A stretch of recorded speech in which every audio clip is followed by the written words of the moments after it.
దేవుని మహాపరిశుద్ధ స్తోత్రం కలుగునుగాక. ప్రభువైన యేసుక్రీస్తు నామములో మీ అందరికీ శుభములు, వందనాలు తెలియజేస్తూ ఉన్నాను. దేవునికి స్తోత్రం. ఈ దినం ఆగస్టు 2వ తారీఖు ఆదివారం ఆరాధన సమయం. వాక్యాన్ని మనం ధ్యానం చేసుకున్నాం.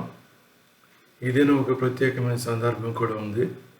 ప్రపంచం అంతటా మరి స్నేహితుల దినోత్సవం, ఫ్రెండ్షిప్ డేగా మరి ఆచరిస్తున్నారు. ప్రతి సంవత్సరం ఈ రీతిగా మరి ఆగస్టు మొదటి వారం చేస్తున్నారు. మరి మనం దేవుని ప్రేమ చొప్పున దేవుని రక్తం కడబడిన వారు మనందరం స్నేహితులు అని వాక్యం మనకు అర్థం ఇస్తుంది. మరి దేవుని మాటలు విని గైకొని వాటి ప్రకారం అనుసరిస్తే దేవుని స్నేహితులుగా ఉంటామని కూడా వాక్యం సెలవిస్తుంది. కనుక స్నేహితులందరికీ శుభములు, ప్రత్యేకమైన శుభములు. మరి మీ యొక్క స్నేహ బంధాలు సంతోషదాయకంగా, ఆశీర్వాదకరంగా ప్రభువైన యేసుక్రీస్తు నామములో ఉండాలని ప్రార్థిస్తున్నాను. చిన్న ప్రార్థన చేసుకుందాం. ప్రభువా, నీకు వందనాలు. మా స్నేహితుడిగా ఉన్న మా దేవానికి వందనాలు, స్తోత్రం చెల్లిస్తున్నాం. తండ్రి, మీ స్నేహంలో మేము నిలిచి ఉంటే ఈ లోకంలో ఉన్న స్నేహంలో కూడా మేము స్నేహ బంధాల్లో పటిష్టంగా ఉంటాం. ఆ స్నేహం మాకు ఆశీర్వాదకరంగా ఉంటుంది, మీ నామానికి మహిమకరంగా ఉంటుందని మేము విశ్వసిస్తూ ఉన్నాం. ప్రభువా, నీకు వందనాలు.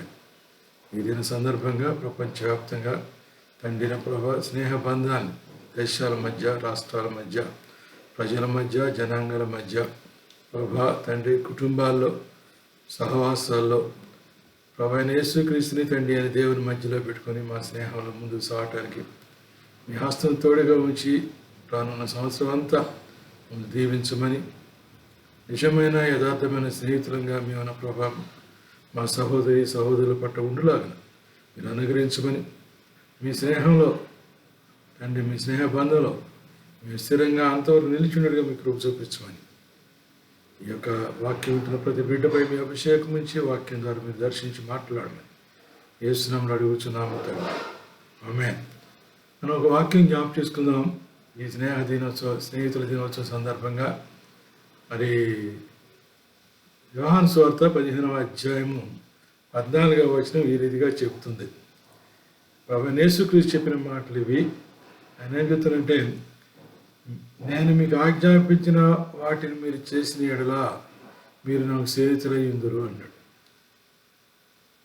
You do what I command to you, you are my friends. If you obey my commandments, you are my friends. కమాండ్లో చెప్పాలంటే, నా ఆజ్ఞలు మీకు ఎక్కువ ఎడల, ఆజ్ఞలకు విధేయులైన ఎడల మీరు నాకు స్నేహితులై ఉండేది అన్నాడు. యేసు ప్రభు మనల్ని స్నేహితులుగా పిలుస్తూ ఉన్నాడండి. వాస్తవానికి వాక్య ప్రకారం మనం దాసులం, సేవకులం, లేదా ఆయన దాసులంగా పిలువబడ్డాం బైబిల్ ప్రకారం. కానీ ఇప్పుడు అంటున్నాడు, ఒక మెట్టు, ఒక ప్రమోషన్ ఇస్తున్నాడు దేవుడి ఇక్కడ. అదేమిటంటే, మీరు నాకు స్నేహితులై ఉంటారన్నాడు. ఎప్పుడు ఒక షరతు ఉంది అక్కడ. దేవుని ఆశీర్వాదం ఏదైనప్పటికీ, దేవుని యొక్క కార్యం ఏదైనా మన జీవితంలో జరగాలంటే అది షరతులతో కూడింది.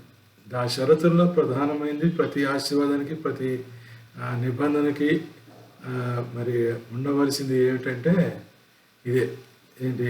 ఆజ్ఞలు గైకుంటాం, ఆజ్ఞలకు విధేయులై ఉండటం. వారు స్నేహితులు అంటున్నాడు దేవుడు. ఎవరైతే ఆజ్ఞలకు విధేయులు ఉంటారో వారి స్నేహితులు అంటున్నాడు దేవుడు. అందరూ కాదు కదండి. నేను క్రైస్తవులు అని నాకు సర్టిఫికేట్ ఉన్నంత మాత్రాన దేవుని స్నేహితుడిని కాను నేను. ఆయన ఆజ్ఞలు గైకొని అటు విధేయత చూపిస్తే నేను స్నేహితుడిని అంటున్నాడు. ప్రభు చెప్పిన మాటలు చాలా చిత్రంగా అనిపిస్తూ ఉంటాయి మనకి. ఎందుకంటే ఇంకొక సందర్భంలో కంటాడే 8వ అధ్యాయం 17వ వచనం, 8వ అధ్యాయంలో, యోహాను సువార్త 8వ అధ్యాయం 31వ వచనంలో, you are truly my disciples if you remain faithful to my teachings. నా బోధలకి, నేను చెప్పిన ఉపదేశాలకి మీరు విశ్వాసం ఉంచిన యెడల, వాటి మీద నమ్మిక ఉంచిన యెడల మీరు నిజముగా నాకు శిష్యులై ఉందరు అంటాడు. You are truly my disciples if you have faith in my teachings, if you remain faithful in my teachings. ఆయన బోధల్లో, ఆయన ఉపదేశాలకి నువ్వు నమ్మకం ఉంచితే, విధేయత చూపిస్తే, విశ్వాసం కలిగి ఉంటే, విశ్వాసం నిలిచి ఉంటే నువ్వు నాకు శిష్యుడు ఉంటావు అంటాడు కదండి. కాబట్టి శిష్యుడికి ఎవరంటే వాళ్ళు. అంటే మనం కూడా ఈ లోకంలో కుటుంబాల్లో కానీ, స్నేహ బంధాల్లో కానీ, మరి దేశాల మధ్య, రాజ్యాల మధ్య కానీ ఒకరి మాట ఒకరు వింటేనే వారు స్నేహితులుగా నిలబడతారు కదండి. నా మాటే నువ్వు వినాలి, నువ్వు నాకు స్నేహితుడిగా ఉండాలంటే ఎవరు ఉండరు ఈ దినాల్లో కదండి. నా స్నేహితుడు నాకు ఒకసారి ఫోన్ చేస్తే 10 సార్లు ఫోన్ చేస్తే, ఒకవేళ నేను ఒక్కసారన్నా తిరిగి ఫోన్ చేసి ఎలా ఉన్నావురా అని అడిగితే నాకు స్నేహంలో ఉంటాడు కదండి. చాలామంది ఏం చేసే పొరపాటు, వాడు చేస్తే మాట్లాడదామని అనుకుంటారు కదండి. కానీ వాడు చేయటం చేసి ఇందులో నేను ఎప్పుడు 10 సార్లు చేసినా వాడు చేయట్లేదు. అర్థమవుతుందండి. మనుషులంగా మనం ఇట్లా ఆలోచిస్తుంటాం. దేవుడి ఆలోచన కూడా అలానే ఉంది. దేవుడి ఆలోచన ఎలా ఉందంటే ఒక ప్రత్యేకమైన సందర్భం అది. ఎందుకంటే దేవుడు తన స్నేహితులుగా, తన జత పనివారుగా, తన తోటివారుగా, తనతో సమానులుగా మానవుని ఎంచుకుని మరి ఏదైనా వనంలో ఒక ప్రత్యేక వనం సృష్టించి దానిలో ఆది మానవుని పెట్టాడు. వారు మరి ఆయన మాట వినలేదు, ఆయన ఆజ్ఞ గైకోలేదు, అవిధేయులయ్యారు. అందుకే వారిని ఏదైనా వనం బయటకు గిట్టి వేశాడు దేవుడు కదండి. కాబట్టి మరలా వాళ్ళని స్నేహితులుగా అంగీకరించాలి అంటే ఆజ్ఞ అవసరమే. నువ్వు ఇలా చేస్తేనే ఉంటావు ఆయన. ఎందుకంటే ఒకసారి ఇచ్చాడు అవకాశం. అలాగే నా జీవితంలో, మీ జీవితాల్లో కూడా చాలాసార్లు దేవుడు అవకాశం ఇచ్చాడు. నా దగ్గర రమ్మని, నాతో ఉండమని, లేకపోతే నన్ను సేవించమని, నా పని చేయమని, నానా విధాలుగా మనకు అవకాశాలు ఇచ్చాడు. వాటన్నిటినీ మనం నిర్లక్ష్యం చేశాం కాబట్టే ఇప్పుడు షరతులతో కూడిన నిబంధనలు ఆయన తీసుకుని వచ్చాడు. తన ప్రజలతో నిబంధన లేకుండా, షరతులు లేకుండా నిబంధన లేదు. అంటే ఒక షరతు తీసుకొస్తున్నాడు. అందుకే అప్పటి నుంచి కూడా షరతులు వస్తున్నాయి. అంతకుముందు ఆదాములు షరతులు ఉన్నట్లు లేవు. ఎందుకంటే ప్రతిరోజు అక్కడికి వచ్చేవాడు, వాళ్ళతో చల్లపూట, వాళ్ళతో కొంచెం సమయం గడిపి దేవుడు వెళ్ళేవాడని వాక్యం సెలవిస్తుంది మనకి. అంటే ఈ స్నేహితులతో తరచు మనం కలుస్తుంటాం కదా, స్నేహితులతో తరచు మనం మాట్లాడుతుంటాం కదా. ఒకళ్ళొకళ్ళు చూసుకోకుండా ఉండలేము స్నేహితులతో. అంత మంచి స్నేహం అంటే ఒకళ్ళు చూడటానికి దూరమైన వెళ్ళి చూసి వస్తూ ఉంటారు చాలామంది కదండి. అది స్నేహబంధం అంటారు కదండి. సమాజంలో అయితే ఏదో ఒక సందర్భంలో, ఏదో సమయంలో అప్పుడు మనం కలుసుకోవాలని నియమం పెట్టుకుంటారు, కలుస్తూ ఉంటారు కదండి. ఫ్రెండ్షిప్ డే అనేది. అందుకే మరి ప్రపంచంలో ఇది మర్చిపోతున్నారు కాబట్టి ఈ బంధాన్ని కొనసాగించుకోవడంలో సన్నగిలిపోతున్నారు కాబట్టి ప్రజలు బహుశా ఈ నియమాన్ని తీసుకొచ్చారు ఎవరో ఒకరు జ్ఞానులు. అది ఈ స్నేహబంధాన్ని కాపాడాలని స్నేహితుల దినంగా ఈ దినాన్ని ఆచరిస్తూ ఉన్నారు. పిల్లలు గమనించారా? మరి దేవుని మరచిన వారు దేవునికి దూరంగా జీవిస్తున్నారు. మరి విశేషంగా వారు మరి ఈ స్నేహితుల దినం సందర్భంగా దేవుడు నా స్నేహితుడని అన్నాడు. మరి నేను ఎందుకు దేవునితో స్నేహంగా లేను? ఎందుకు ఆ స్నేహబంధం నేను దూరం అయిపోయాను? ఆ బంధాన్ని నేను ఎందుకు కాపాడుకోలేకపోయాను అనే ప్రశ్నలు ఈ దినం మరొకసారి వేసుకుని, మరి ఆయన ఇచ్చిన ఆజ్ఞల ప్రకారం నా ఆజ్ఞలు మీరు గైకుని వెళ్ళ మీరు నాకు స్నేహితులై ఉండేది అనే మాటను మనం జ్ఞాపకం చేసుకుని ఆజ్ఞానుసారంగా జీవించాలని ఈ దినం మనం పురుకులు పడాలి కదండి. హ్యాపీ ఫ్రెండ్షిప్ డే అని ఒకరినొకరు విష్ చేసుకుంటూ ఉంటాం. చేసుకోవాల్సిన ఈ విషయం కాదు. ఒకరినొకరు విషయం కంటే ముందు దేవునితో ఆ సంబంధం ఎలా ఉందో చూసుకోవాలి. దేవునితో ఆ సంబంధం నాకు సరిగా ఉంటే నేను నా సహోదరులతో కూడా సరైన సంబంధం కలిగి ఉంటాను. నా స్నేహితులతో కూడా మంచి దగ్గర సంబంధం కలిగి ఉంటాను. అర్థమవుతుందా? మీకు అర్థమైంది అనుకున్నాను కదండి. కాబట్టి ఆయన ప్రేమ యందు మనం నిలిచి ఉంటే, ఆయన సహవాసంలో మనం నిలిచి ఉంటే, మన సహవాసుల యొక్క అంటే స్నేహితుల యొక్క సహవాసంలో కూడా మనం నిలిచి ఉంటాం ప్రియులారా కదండి. ఈ స్నేహితుల దినం సందర్భంగా ప్రియులారా చిన్న మనం అందరం ఒకరికొకరు ఈ దినం పలకరించుకుందాం. మరి విశేషంగా సహవాసంలో ఉన్న విశ్వాసులు ఒకరితో ఒకరు మాట్లాడుకుందాం. ఫోన్లు ఉన్నాయి కదా, కలుసుకోవడానికి వీలు లేదు కదా ఈ కరోనా పాండమిక్ వల్ల. కనుక మనం ఒకరినొకరు పలకరించుకుని దేవుని ప్రేమను ప్రకటించుకుందాం. దేవునిలో ఉన్న స్నేహ బంధాన్ని ఒకసారి మళ్ళా రివైవ్ చేసుకుందాం. దేవునితో పాటు మన తోటి విశ్వాసంతో కూడా చేసుకుంటే మంచిది. ఆలోచన చేస్తారా? దేవునికి స్తోత్రం కలుగాక. అయితే మరి ఈ వాక్యంలో మరి ఆయన నా ఆజ్ఞలు నేను మీకు ఆజ్ఞాపించిన వాటిని మీరు చేసిన ఏడల మీరు నాకు స్నేహితులై ఉండేది అన్నారు. If you do what I commanded you, if you obey my commandments you are my friends అన్నాడు. అది ఇంగ్లీష్ వర్షన్. ఓకే. అయితే ఇతను ఏమన్నాడంటే 12వ వచనం మనం చూస్తే 15 చెప్పండి, నేను మిమ్మల్ని ప్రేమించిన ప్రకారం మీరు ఒకరినొకరు ప్రేమింపాలంటే నా ఆజ్ఞ. ఆజ్ఞ ఏమో లేదు, ఆజ్ఞలు ఎన్నో లేవు. నేను మిమ్మల్ని ప్రేమించిన ప్రకారం మీరు ఒకరినొకరు ప్రేమించాలన్నదే నా ఆజ్ఞ. అది అసలు ప్రధానమైన ఆజ్ఞ. ఇప్పుడు ఒక ప్రశ్న, యేసు ప్రభు మనం ప్రేమించాడంటే మనం ప్రేమిస్తే ఆయన ప్రేమించాడా? కాదు కదా. ఆయనే ప్రేమించాడు. మనం దేవుడు లోకంలో ఎంతో ప్రేమించాడు, కాగా తన ద్వితీయ కుమారుని లోకానికి పంపించాడు. మన పక్షంగా శిలువలో మరణం పొందడానికి, ప్రాణం పెట్టడానికి, పాప పరిహారార్థ బలిగా తను అర్పించుకోవడానికి ఈ లోకానికి పంపించాడు తండ్రి అయిన దేవుడు, కుమారుడు అయిన క్రీస్తుని. కనుక గమనించి పిల్లారా, మరి అలాంటప్పుడు ఎవరు ప్రేమించారు? మొదట దేవుడే ప్రేమించాడు. మరి మనం కూడా మన స్నేహబంధం కాపాడుకోవాలంటే మన స్నేహితులతో మనం ఏం చేయాలి? ముందు మనమే ప్రేమించాలి. అందుకే ఇంగ్లీష్లో ఒక సేయింగ్ ఉంది కదా, give respect and take respect. You receive by giving to others, you receiving by sharing to others. ఇది ఈ కాన్సెప్ట్, ఇది మనకి ప్రభు అయిన యేసుక్రీస్తు చెప్పిన దాంట్లో ప్రధానమైన అంశం. ప్రధానమైన ఇవుడి మీకు ఇవ్వబడుతుంది, మీకు ఇస్తే ఇవ్వబడుతుంది. నాకు ఇచ్చి శోధించండి, ఆకాశవాక్యానికి పట్టదానంతో ఇస్తారు, మీరు కొమ్మరిస్తాను ఏది నిండి పొర్లి పర్లన్నట్టుగా కుదించి ఇస్తాడట. కాబట్టి అది ఇవ్వటం మనకు నేర్పించాడు దేవుడు. బైబిల్లో ఇవ్వటం మనకు తెలుసు, షేరింగ్ మనకు నేర్పించాడు దేవుడు. కాబట్టి ఈ షేరింగ్ అంటే, ఇవ్వటం అంటే not the material things alone but the love of God. దేవుని ప్రేమని మనం పంచాలన్నాడు. నేను మిమ్మల్ని ప్రేమించిన ప్రకారం మీరు ఒకరిని ప్రేమించడానికి నా ఆజ్ఞ. ఒకే ఆజ్ఞ, ఒకే ఆజ్ఞ. ఆజ్ఞలన్నీ ఆజ్ఞలోనే ఉన్నాయి. నీ పొరుగువాడిని ఆశించొద్దంటే, ప్రేమిస్తే ఎందుకు ఆశిస్తాం? వాడికి ఉండాలి కదా అనుకుంటాం కదా. అర్థమైందండి. అబద్ధం ఆడొద్దంటే, అబద్ధం ఆడితే మరి నష్టం ఎవరికో మనకు తెలిసికే అబద్ధం ఆడుతున్నాం కదా. పొరుగువాడికి నష్టం వాటిల్తుంటే అబద్ధం ఆడాం కదా. కాబట్టి ప్రేమ ఉంటే ఇవన్నీ కూడా వస్తాయండి. మోసం చేయొద్దంటే, మోసం చేసి వాడి దగ్గర అన్యాయంగా వాడిని నష్టపరిచి మన లాభాన్ని సంపాదించుకున్న ఈ దినాల్లో మనం చూస్తున్నాం కదా. అలాంటి పరిస్థితులు చేయలేం కదా ప్రేమ ఉంటే. దేవునికి స్తోత్రం కలిగి. కాబట్టి ఆయన ప్రేమించే ప్రకారం మన పొరుగువారు మీరు ఒకరినొకరు ప్రేమించుకుంటాం, ఒకరిని ఒకరు. నేనే ప్రేమిస్తాను ఎంతకాలం కాదు, మీరు కూడా నన్ను ప్రేమించాలని ఉద్దేశం. నేను ఎవరినైతే ప్రేమిస్తానో వారు నన్ను కూడా ప్రేమించాలి. అప్పుడే ఆ ఒకరినొకరు ప్రేమించుకోవటం అంటే కదండి. One sided love is not love at all, it will not lost long also. కాబట్టి అది ఎక్కువ కాలం కూడా మనదో, మరి అది ప్రేమ అని చెప్పలేము. రెండు పక్కన ఉన్నదే ప్రేమ. ఇప్పుడు దేవుని ప్రేమ అందుకే దేవుడు ఆజ్ఞ ఇచ్చాడు, నీ పూర్ణ హృదయంతో, నీ పూర్ణ మనసుతో, నీ పూర్ణ వివేకంతో నీ దేవుడిని ఎవరిని ప్రేమించవాలని, సేవించవాలని. కాబట్టి పూర్ణ మనసుతో, పూర్ణ వివేకంతో, పూర్ణ బలంతో దేవుని ప్రేమించవలసిన బద్దులమైన మనం. ఎందుకంటే ఆయన నన్ను ప్రేమిస్తున్నాడు కాబట్టి, మనం ప్రేమిస్తున్నాడు కాబట్టి మనం ఆయన కూడా ప్రేమించవలసి వారే అన్నాం. మరి అది చేస్తే మనం ఇతరులు ప్రేమించగలుగుతాం. ఎందుకంటే ఆయన ప్రేమలో నాలో నిలిచి ఉంటుంది, మీలో నిలిచి ఉంటుంది కాబట్టి ఆ ప్రేమను ఇతరులు పంచుకోగలుగుతాం కదండి.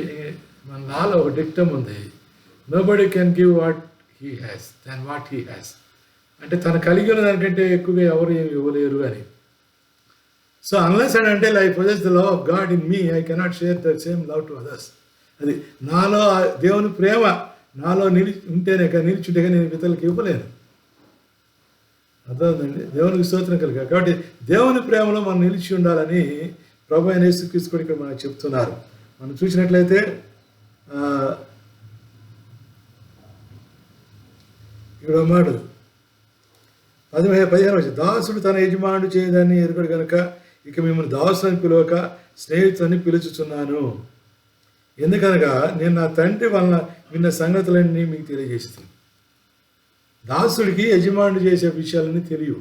ఏం పని చేయాలో ఆ పని, ఆ మొక్క చెప్తాడు, ఆ బిట్టు అది వాడు చేసుకొస్తే మిగతా ఆయన చూసుకుంటాడు. లేకపోతే 10 మంది 10 బిట్లు చెప్పి ఆ 10 బిట్లు కలిపేసి ఆయన పని పూర్తి చేసుకుంటాడు కదండి. కాబట్టి వాడి దాసుడు. కానీ మీరు నాకు దాసులు కాదు, మీరు నాకు స్నేహితులు అన్నాడు. ఎందుకట? తండ్రి అయిన దేవుడు ఏవైతే ఆయన చెప్పాడు అవన్నీ మనకు చెప్పేశాడు.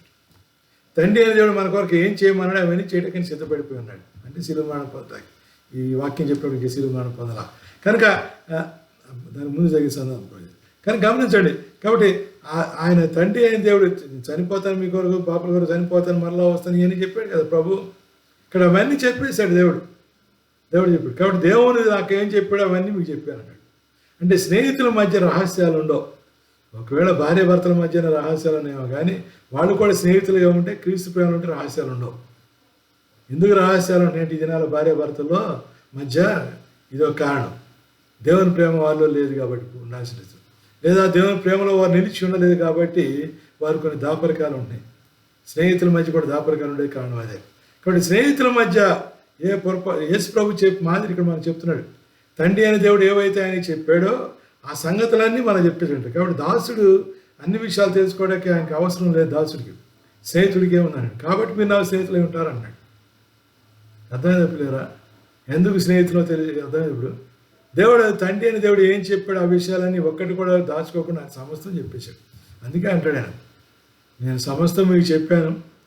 ఆదరణకైతే పరిశుద్ధ దేవుడి మీకు జ్ఞాపకం చేస్తాడు. ఇంకేమన్నా కావాలంటే నా దగ్గర తెలుసుకుని ఆ సంగతులు చెప్తాను, కొత్త సంగతులు మీకేం చెప్పడం అంటాడు. తర్వాత 16 అధ్యాయం మనం చూస్తే ఈ మాటలు దొరుకుతున్నాయి యోహాను సువార్తలో. కాబట్టి కొత్త సంగతులు ఏం లేవు, పరిశుద్ధుడు చెప్పేవి కూడా యేసు ప్రభు చెప్పిన సంగతులే. అందుకే బైబిల్ ఆత్మావేశంతో రాయబడిన ఈ యొక్క దేవుని వాక్యము మనకి సమస్తాన్ని బోధిస్తుంది. నేటికి కూడా కారణం అదే. It will not become stale yet, it will never become also. కదండి, ఎందుకంటే because it is the word of God. ఎందుకంటే దేవుని యొక్క వాక్యం ఇదేమి పాతది, గతించిపోయింది, అవసరం లేనిది, ఎప్పుడో పాత చరిత్ర, ఇప్పుడు ఈ ప్రస్తుత కాలం సరిపోదు అనే వ్యాఖ్యానాలకి అది సరిపోయింది కాదు. ఇది ఆ వ్యాఖ్యానాలు సరిపోయినవి కావు. కనుక దేవుని వాక్యం ఇది, దేవుని వాక్యము. కనుక ఈ వాక్యము నేటికి కూడా ఫలిస్తుందంటే అందుకని. కనుక ఇక్కడ అందుకని అన్నాడు, మీరు నాకు అన్ని విషయాలు చెప్పాడంట దేవుడు. కాబట్టి అందుకే వాక్యం బాగా చదవాలి, 1-2 సార్లు చదవాలి. వాక్యం చదివిందే చదవాలి. చదువుతూ ఉంటే రోజుకు ఒక రకంగా అంతా మాట్లాడుతూ ఉంటుంది కదండి. ఈ వాక్యం చాలాసార్లు నేను బోధించాను. మరి విశేషంగా ఈ ఫ్రెండ్షిప్ డేని కొన్నిసార్లు మాట్లాడాను కూడా, నేను అన్నిసార్లు మాట్లాడలేదు. కానీ గమనించడం ప్రియులరా, మరొకసారి ఈ సందర్భాన్ని అనుసరించి ఈ వాక్యాన్ని నేను తీసుకున్నాను. కానీ గమనించండి ప్రియులరా, మనం ఆయన స్నేహితులు అంటే, ఎందుకంటే ఆయన ఎన్ని విషయాలు తండ్రి దగ్గర తెలుసుకున్న విషయాలు అన్నీ కూడా మనకు చెప్పాడట. నీకు చెప్పారా దేవుడు? నాకు చెప్పారు. ఎలా చెప్తున్నారంటారా? ఈ వాక్యం నేను చదువుతున్నాను కాబట్టి నాకు చెప్పాడు. ఈ వాక్యంలో సమస్తం ఉన్నాయి కాబట్టి ఈ వాక్యాన్ని నేను ధ్యానం చేస్తున్నప్పుడు నాకు చెప్పినట్లే. ఇంకా కొన్ని విషయాలు దర్శనం ద్వారా, కళ ద్వారా, స్వరం ద్వారా మాట్లాడాడు దేవుడు. కనుక విషయం గమనించండి, పరిశుద్ధాత్మ దేవుడు సహాయం చేసి నడిపిస్తున్నాడు సర్వసత్యంలోనికి. మీకు కూడా అదే అనుభవం ఉంది చదివేవాడు వాక్యం చదివి. అందుకే మీ అందరికీ ఒక చిన్న హెచ్చరిక, వాక్యం అనేది చదవండి, పఠించండి, study the Bible, apply to yourself and walk in that. అదండి, చదవండి, అది మన జీవితానికి అన్వయించుకోండి, దాన్ని అనుసరించినాడు. అదే చెప్తాడు ఇక్కడ ప్రభు. దేవునికి స్తోత్రం కలుగాక. మీరు 16వ వచనం, నన్ను ఏర్పరచుకోలేదు, మీరు నా పేరట తండ్రిని ఏమి అడుగుదరో అది ఆయన మీకు అనుగ్రహించినట్లు మీరు వెళ్ళి ఫలించుటకును మీ ఫలం నిలిచుంటకును నేను మిమ్మల్ని ఏర్పరచుకొని నియమించి. You did not choose me, I chose you. మీరు నన్ను ఏర్పరచుకోలేదండి, నేను మిమ్మల్ని ఏర్పరచుకున్నాను. ఎందుకు ఏర్పరచుకున్నాడంట? ఎందుకు నేర్పరచుకున్నాడంట ఆయన? చూడండి 16వ వచనం, 15వ అధ్యాయం యోహాను సువార్త. మీరు తండ్రిని ఏం అడుగుదరో అవన్నీ మీకు అనుగ్రహించబడటానికి ఆయన నామపేట, నా నామపేట మీరు ఏమి తండ్రిని అడిగినా అవన్నీ మీకు అనుగ్రహించబడటానికి నేను మిమ్మల్ని ఏర్పాటు చేస్తున్నాను. ఎంత గొప్ప దేవుడు అండి, ఎంత మంచి దేవుడు. ఒకసారి ఆలోచన చేయండి. యేసు ప్రభు నిన్ను ఏర్పాటు చేసింది. ఎందుకంటే యేసునామములో మన తండ్రి అయిన దేవుని ఏమడిగినా అవి మనకు అనుగ్రహించినట్లు ఏర్పాటు చేసాడు. నీ ప్రార్థన జవాబు ఎందుకు రావట్లేదు తెలిసినప్పుడు వస్తుంది. అసలు ప్రార్థన జవాబు మీకు తప్పక వస్తుంది. ఎందుకు వస్తుందంటే ఆయన ఆజ్ఞలు గైకుంటే వస్తుంది అన్నమాట కదండి. ఆయన మనం ఏర్పాటు చేస్తున్నాడు కాబట్టి ఆయన నామపేట మనం ఏమడిగినా తండ్రి మనకు అనుభవిస్తాడట. అందుకే ఏర్పరచుకున్నాడు. రెండవది ఏం చెప్తున్నాడంటే దాంట్లో మీరు వెళ్ళి ఫలించుటకును. కాబట్టి మీరు అడిగినవన్నీ పొందుకుని మీరు వెళ్ళి ఫలించుటకు. ఫలాలంటే ఆత్మ ఫలాలు ఉన్నాయి బైబిల్లో మనకి. ఆత్మఫలం ఏమనగా ప్రేమ, సంతోషం, సమాధానం, దీర్ఘశాంతం, దయాళత్వం, విశ్వాసం, ఆశా నిగ్రహం, సాత్వికం, ఇవన్నీ ఉన్నాయి కదా 9 ఫలాలు ఆత్మఫలాలు అక్కడ. కాబట్టి ఆత్మఫలాలు మంచితనం, ఈ ఆత్మఫలాలు ఫలించడానికి మనకి ఏర్పాటు చేసుకున్నాడు దేవుడు కదండి. దాంట్లో మొట్టమొదటిది ప్రేమే. ఆ ప్రేమ ఫలించడం అంటే ఏంటిది అర్థం? దేవుని ప్రేమను ఇతరులకు చూపించడం. ఓర్పు సహనంతో ఎదురు చూడకుండా, ఏమి ఆంక్షించకుండా మరి దేవుని ప్రేమని చూపించుకుంటూ వెళ్ళటం ఆత్మఫలాలు ప్రథమఫలంగా చెప్పబడింది బైబిల్లో. కనుక ప్రథమంగా చెప్పబడింది కనుక ఆత్మఫలాలు ఫలించటకును, రెండవది ఏమన్నాడు? ఫలించటకును మీరు మీ ఫలం నిలిచి ఉంటకు, మీ ఫలం నిలిచి ఉంటకు, మీ ఫలం నిలిచి ఉంటకు. ఆ ఫలం నిలిచి ఉండక అంటే నువ్వు ఎవరి పట్ల అయితే నువ్వు ఈ ప్రేమను చూపించావో, ఎవరి పట్ల అయితే దేవుని ప్రేమని, దేవుని యొక్క క్షమాగుణాన్ని చూపించి వారికి నువ్వు భారంతో వారికి నువ్వు పంచుకుంటున్నావో ఆ ఫలం నిలిచి ఉంటుందట. ఎవరికి నిలిచి ఉంటుంది? ఎవరికైతే సపోజ్ నువ్వు సహాయం చేసావు ఎవరికన్నా, ఆ ఫలం అక్కడ నిలిచి ఉంటుంది. వాళ్ళ జీవితంలో అది ఫలిస్తుంది. ఎంత మంచి మాట అండి. నువ్వు ప్రేమ చూపించడం నిలిచి ఉంటుంది మాత్రమే కాదు, నువ్వు చూపించిన ఆ ప్రేమ కూడా వాళ్ళు నిలిచి ఉంటుంది. అంటే దాని అర్థం ఏంటి? What ever the love you extend to the other fellow, the same fellow will extend the similar love to others, to some others, not to you also, back to you also.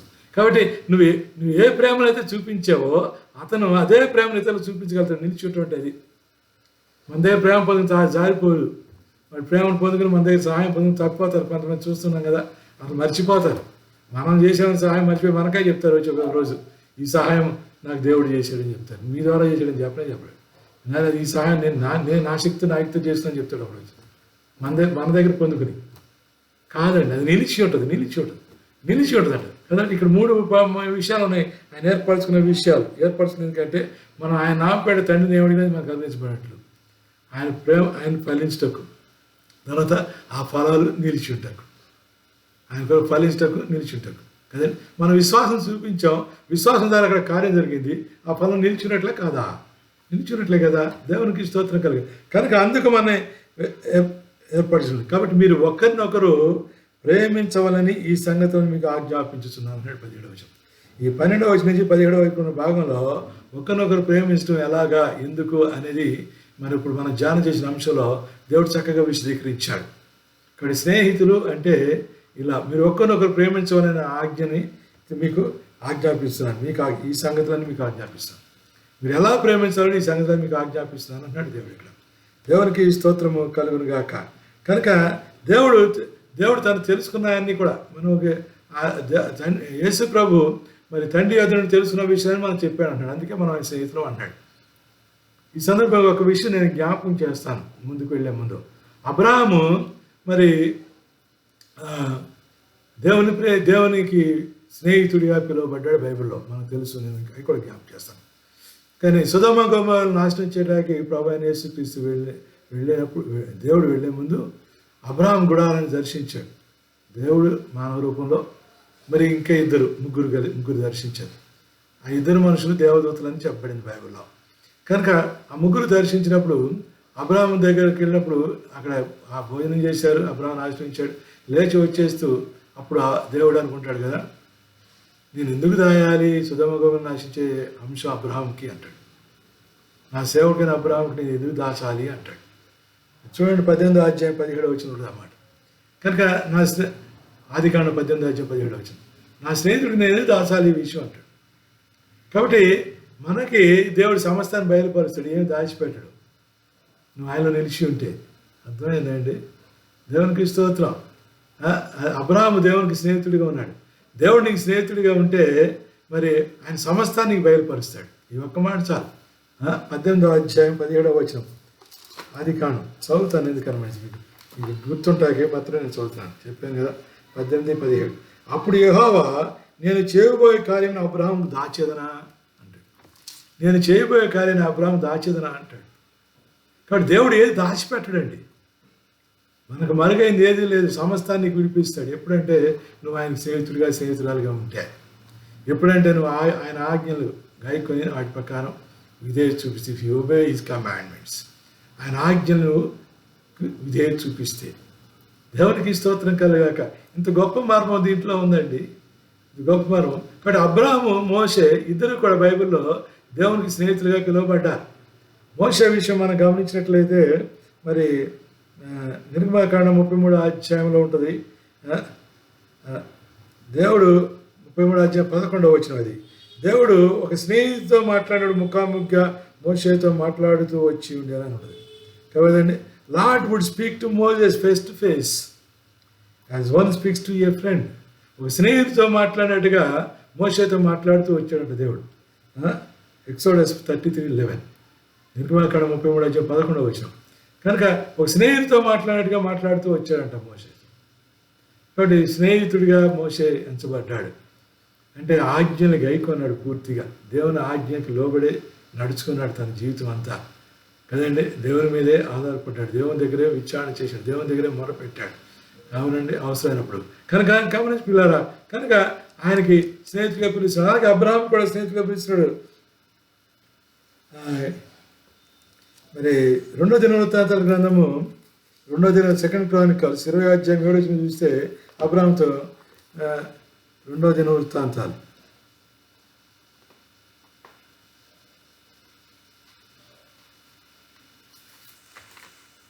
20:7 చూస్తే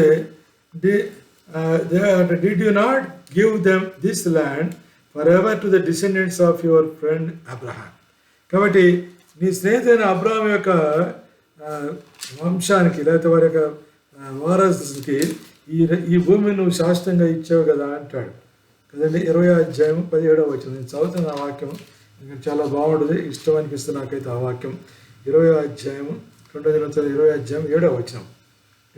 నీ జనులైన ఇశ్రాయేలు ఎదుట నుండి ఈ దేశపు కాపరసం తోలివేసి నీ స్నేహితుడైన Abraham యొక్క సంతతికి దీన్ని శాశ్వతంగా ఇచ్చిన మా దేవుడు నీవే అంటాడు.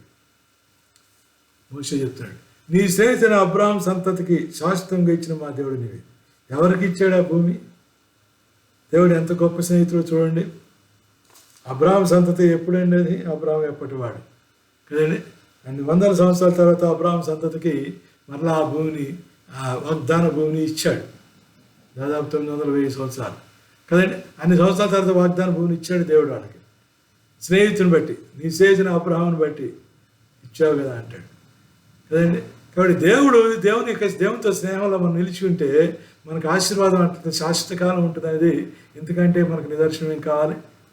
ఆయన నిబంధన నెరవేరుస్తాడు. అబ్రహాంతో చేసిన నిబంధన, కానాన్ దేశంలో ప్రవేశపెడతాను, ఆ నిబంధన నెరవేరుస్తాడని అంటానికి ఎందుకంటే మనకు ఎక్కువేం కావాలి? కాబట్టి యెషయా గ్రంథం 41 కూడా ఒక మాట ఉంది. యెషయా 41:8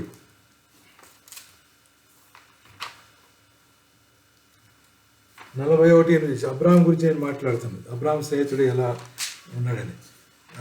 41:8 నా సేవకుడైన ఇశ్రాయేలు నేను ఏర్పరచుకున్న యాకోబు నా స్నేహితుడైన అబ్రహాం సంతానమా అంటాడు. చూడండి, నా సేవకుడైన ఇశ్రాయేలు నేను ఏర్పరచుకున్న యాకోబు అన్నాడు కదండి. మరి ఆయన పితడైన అబ్రహాం అన్నాడు, నా స్నేహితుడైన అబ్రహాం సంతానమా అన్నాడు. అంటే ఇశ్రాయేల్ సంతానమా యాకోబు సంతానమా అని పిలుస్తూ ఇశ్రాయేల్ని నా స్నేహితుడైన అబ్రహాం సంతానమా అని పిలుస్తున్నాడు దేవుడు ఇక్కడ. అర్థమైందండి? చిన్న ప్రశ్న. ఒకవేళ నువ్వు ఆయనకు స్నేహితులుగా ఉండి కొనసాగితే అంతం వరకు అబ్రహాం వలే మోషే వలే కదండి. మన సంతానాన్ని రేపొద్దున దేవుడు అని పిలుస్తాడు. ఒక చిన్న ప్రశ్న వేసుకోండి, నా స్నేహితుడైన సంతానమా అంటే మన పేరు పెట్టంటే ఎంత బాగుంటుందని కదండి. కాబట్టి దేవుడు మర్చిపోడు స్నేహ బంధాన్ని. మనమన్న స్నేహితులు మర్చిపోతున్నామేమో కానీ లోకంలో దేవుడు మాత్రం మనం ఆ స్నేహ బంధం నిలిచుంటే మనం మర్చిపోడైన సత్యాన్ని ఇక్కడ మనం గమనించాలి.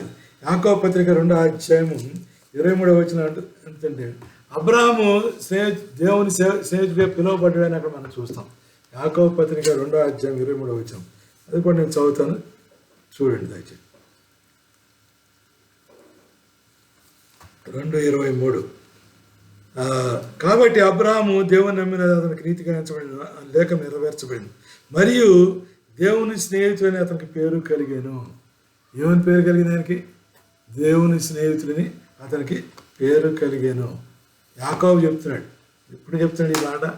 యాకోబు యేసుప్రభు శిష్యుడు, యేసుప్రభు యొక్క సహోదరుడు యాకోబు, మరి కుమారుడైన యాకోబు. ఆయన చెప్తున్నాడు, ఏమని చెప్తున్నాడు? నా స్నేహితుడైన అబ్రహాము అని దేవుడి చేత పిలువబడ్డాడు అని. అర్థమైందండి?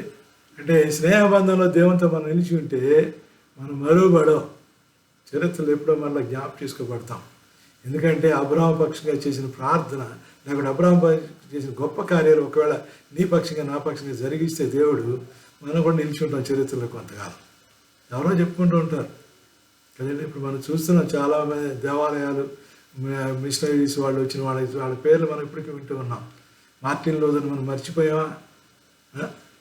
ఎవరు మాట్లాడినా ఎన్నిసార్లు గుర్తు చేసుకుంటూ ఉంటాం. ఆయన ఎప్పుడో 17th centuryలో మనిషి ఆయన. ఇప్పుడు ఏ సెంచరీలో ఉన్నాం మనం? 1700లో ఉన్నాడు ఆయన. గమనించండి గమనించండి. కాబట్టి దేవుని స్నేహితులుగా, దేవుని పెద్ద రిఫార్మేషన్ తీసుకొచ్చాడు కదా క్రైస్తవ సమాజంలో. దేవుని స్నేహితుడిగా పిలువబడితే మరి అలా జ్ఞాపకంలో ఉంచబడుతుంది. ఇక్కడ అబ్రహాము జీవితంలో మనం అదే చూసాం పిల్లరా. కాబట్టి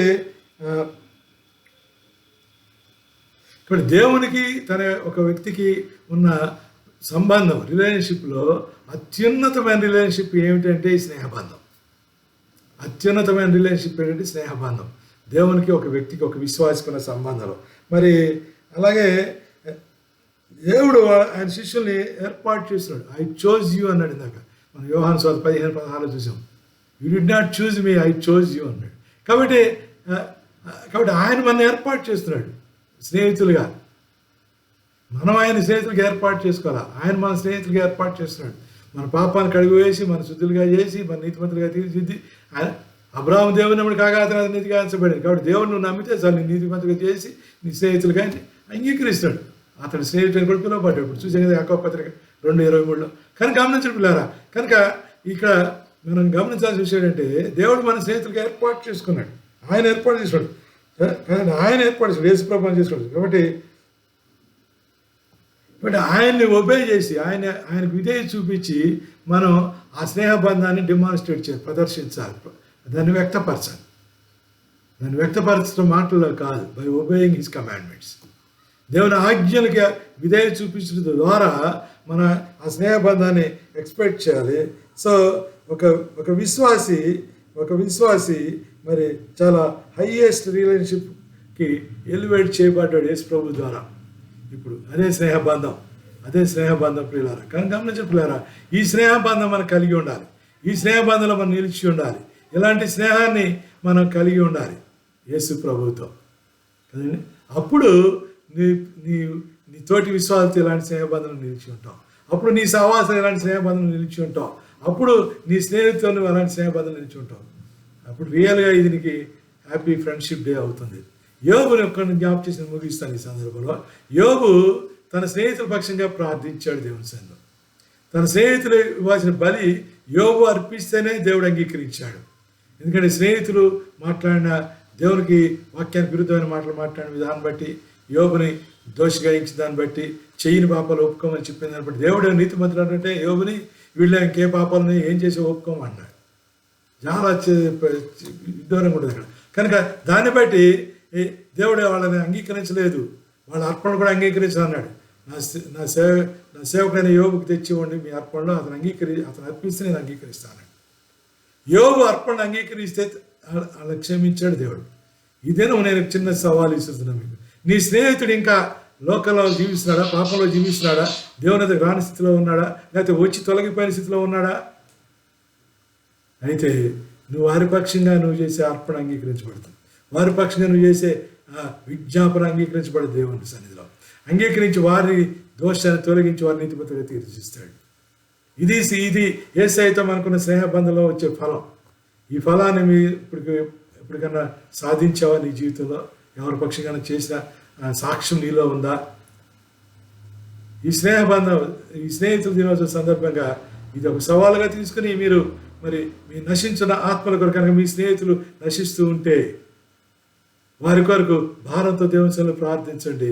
యోబు ప్రార్థన అంగీకరించిన దేవుడు, యోబు వారి పక్షంగా అర్పించిన బలి అంగీకరించిన దేవుడు నీ ప్రార్థన నా ప్రార్థన కూడా అంగీకరించి మన స్నేహితులు రక్షిస్తాడు. పిల్లారా, నమ్ముతున్నారా? దేవునికి స్తోత్రం కలగా. కాబట్టి హ్యాపీ ఫ్రెండ్షిప్ డే అంటే ఎప్పుడు హ్యాపీ అండి? పరలోక పట్టణంలో నశించడానికి చేరులో నీ స్నేహితుడు రక్షించబడి నీ ఎదుట కనబడితే అంతకంటే సంతోషకరమైన దినం ఏముంటుంది కదండి. So you can really celebrate this friendship day in the heaven jubilantly. ఎంతో సంతోషంతో ఆనందంతో గంతులు వేసి అక్కడ నువ్వు దీన్ని సెలబ్రేట్ చేసుకోవచ్చు కదా. దేవునికి స్తోత్రం కలగాక. అట్టి కృప అభిషేకం దేవుడు మనకు అనుగ్రహించి ఆ స్నేహబంధం దేవుని సైతం ఉన్న స్నేహబంధం మనం కొనసాగిస్తూ అనేక మంది నశించిన ఆత్మని దేవుని ఎదుకి ఆకర్షించబడటానికి మన స్నేహం, మన దేవునితో ఉన్న స్నేహం, మన బంధాన్ని మనం ఉపయోగించుకోవాలని వేడుకుంటున్నాను. దేవుడి మాటలు దీవించుగాక. ప్రార్థన చేసుకుందాం. ప్రభా నీ కొందనాలు, పరిశుద్ధుడా మీ కొందనాలు తండ్రి. ఈ స్నేహ బంధాన్ని నా ప్రభావ మీతో ఉన్న మా ఈ స్నేహ బంధాన్ని మా లోకంలో ఉన్న స్నేహితులను నా ప్రభావ రక్షించబడడానికి ఉపయోగపడే రీతిలో మమ్మల్ని అభిషేకించి బలపరిచి వాడుకోమని, ఈ వాక్యాన్ని మా జీవితంలో ఫలింపచేయమని చేయమని యేసునామములో ప్రార్థిస్తున్నాము తండ్రి. ఆమేన్. తండ్రి అయిన దేవుని ప్రేమ కుమారుడైన యేసుక్రీస్తు కృప పరిశుద్ధాత్మిక అన్యోన్య సహవాసమును మనకందరికీ ఇప్పుడు ఎల్లప్పుడూ సదాకాలం తోడైండును గాక. ఆమేన్.